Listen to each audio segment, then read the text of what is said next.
مطالعہ کرتے ہیں تو تاریخ ہمیں بتاتی ہے کہ یہاں بیسیوں بار ظالم حملہ آور ہوئے، لیکن فطرت نہ جانے کیوں کیا دیکھ کر اسے بار بار آباد کرتی رہی۔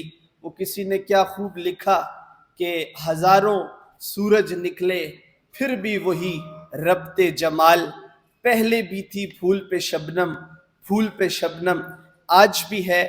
تو بنیادی طور پر ظالم ہمیشہ کشمیر پر حملہ آور ہوا اس کا جداگانہ تشخص مٹانے کے لیے، اور پھر ہم نے دیکھا کہ 2019 کو بھارتی پارلیمنٹ میں وہاں کے وزیر داخلہ نے کشمیر کے متعلق آئین میں موجود خصوصی طور پر آرٹیکل 370 اور 35A کو ختم کرنے کے بل پر دستخط کیے۔ بنیادی طور پہ اس خصوصی حیثیت کو ختم کرنے کا مقصد کیا تھا کہ کشمیر کا جو جداگانہ تشخص ہے وہ باقی نہ رہے، کشمیر کا جو علم و ہنر ہے، کشمیر کی جو تہذیب ہے، کشمیر کی جو ثقافت ہے، کشمیر کی جو روایات اور اقدار ہیں، ان کو مٹی میں ملا دیا جائے۔ تو بنیادی طور پہ یہی وہ چیزیں ہیں جو قوموں کا تشخص بحال رکھنے میں ایک اہم کردار ادا کرتی ہیں۔ یاد رکھیں کہ اس کے علاوہ جو ہمارے معاشرے میں بے شعور افراد کا ہجوم یا آبادیاں ہیں، اس سے کسی پہ کوئی بھی فرق نہیں پڑتا۔ تو جب ہم کشمیر کو دیکھتے ہیں تو یہاں پہ افغان رولنگ بھی رہی، یہاں پہ سکھ ریجیم بھی رہی، یہاں پہ مغل امپائر بھی رہا، اور پھر یہاں پہ ڈوگرا ریجیمز بھی رہی۔ کبھی ایک یہاں پہ حملہ آور ہوتا تو اس کے مقابل کوئی ایک سرفروش نذرانہ جان لے کر آتا، وہ تن تنہا لڑتا، نہ وہ تھکتا، نہ وہ جھکتا، نہ وہ بکتا، وہ تن تنہا لڑتا اور کٹ کے جام شہادت نوش کرتا۔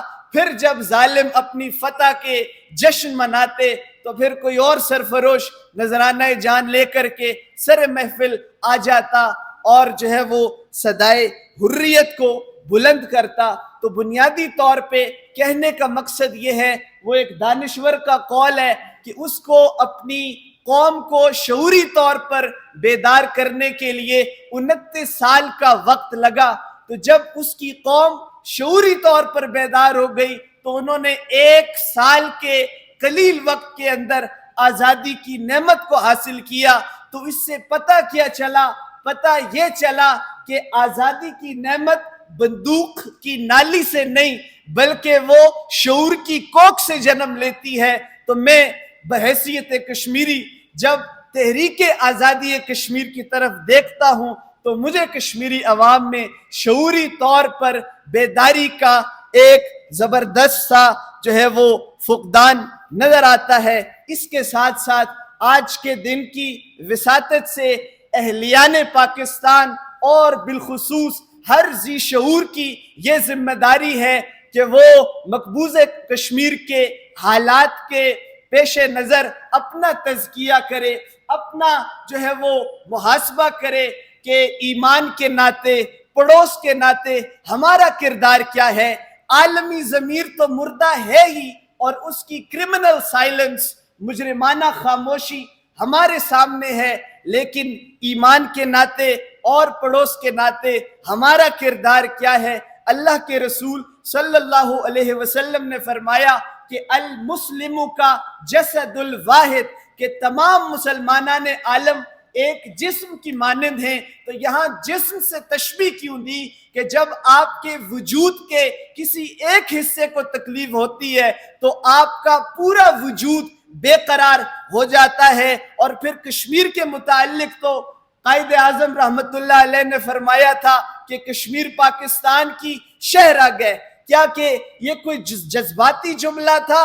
نہیں، قائد اعظم نے پوری دلیل کے ساتھ اور منطق کے ساتھ یہ بات کہی تھی کہ کشمیر پاکستان کی شہرگ ہے۔ لیکن آج آپ کی شہرگ پر ظالم نے ہاتھ ڈالا ہوا ہے اور ہم جو ہے بے فکری کے ساتھ بیٹھے ہوئے ہیں.